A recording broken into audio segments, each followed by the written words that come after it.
Hi everybody, it's Christy from Garden Nerd, and we're here today to talk about pruning your fruit trees because it is time, while they are dormant, to prune them for the coming spring. And I'm here with Jessica Mitchell, who has been on the Garden Nerd team for a long time, and she is an aspiring arborist, and she's going to show us how to prune fruit trees properly.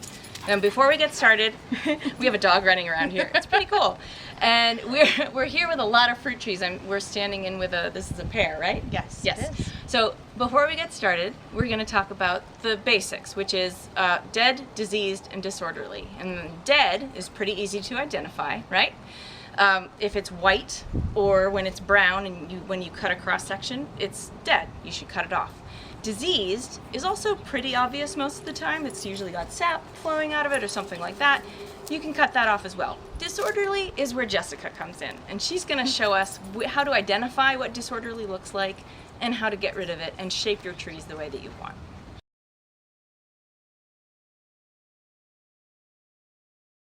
One of the things that you have to do before you prune is clean your pruning shears, because diseases transfer from branch to branch or from tree to tree if you have any disease or residues on your pruners. So make sure you dip your pruners in alcohol like this. Want to open them up like that. You can rub them down, and you can do that between cuts. Don't drink that. So on this pear tree, we're going to look for anything that has crossing branches, anything that's growing straight up through the interior of the tree. We're going to remove those. So here's a good example of that. Here's another one over here.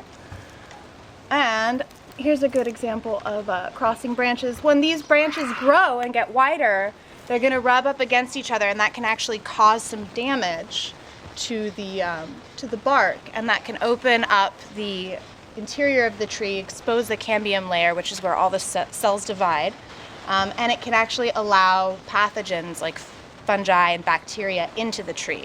So you want to prune those out to avoid any potential future problems like that. All right, so when you're going to make a pruning cut, you want to look for two parts of the tree. This is where the branch you're going to be pruning off comes in contact with the trunk.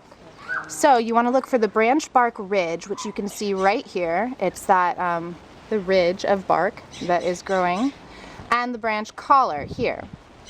So inside that area of the tree, there's some special tissue where cells divide, and that is what allows the tree to close up that wound once you've cut into the trunk. You can see a great example of that down here. This is an old pruning cut that was made a year or two ago, and you can see how the trunk is actually starting to kind of close in and seal up that wound. So it's very important when you make your cut, let me open up this one here, that you do not cut into that area.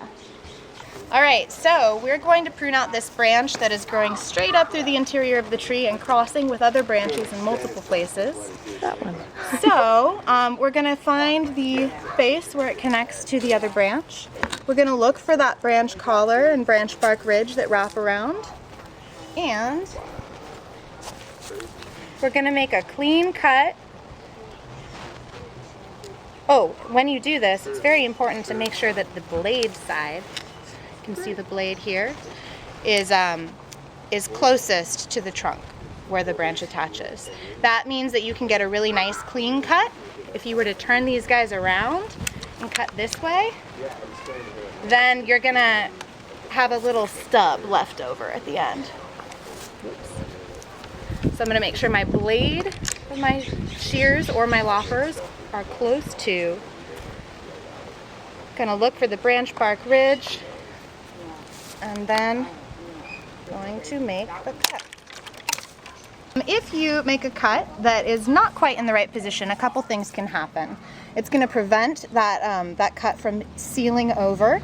It can also, if there's wood left over, trigger what are called latent buds that are kind of hidden all under the bark of the tree, and epicormic shoot growth can happen. So if you ever are driving down the street and you see like witch's broom, a whole bunch of branches growing up out of the same spot on a tree, that was very likely a poor pruning cut.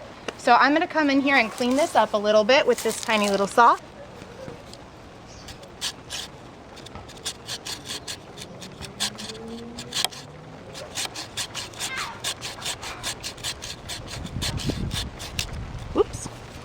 ignore that. And make sure that your cut is nice and flush just outside of the branch bark ridge and the branch collar. That should seal over nicely next year.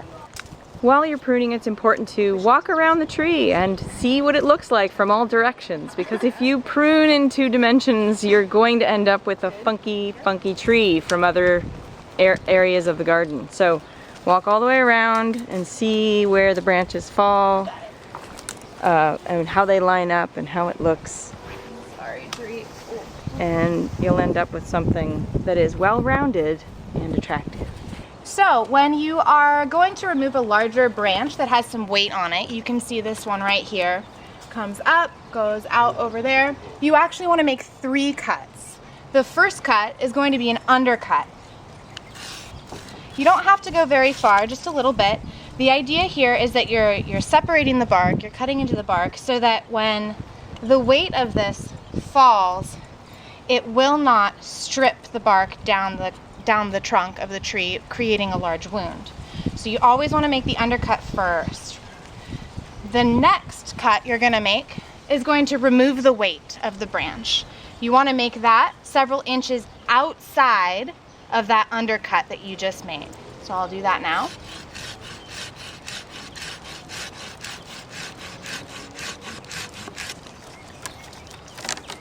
There we go, we've taken the weight out. And now we can make our final cut, paying attention to the branch bark ridge and the branch collar.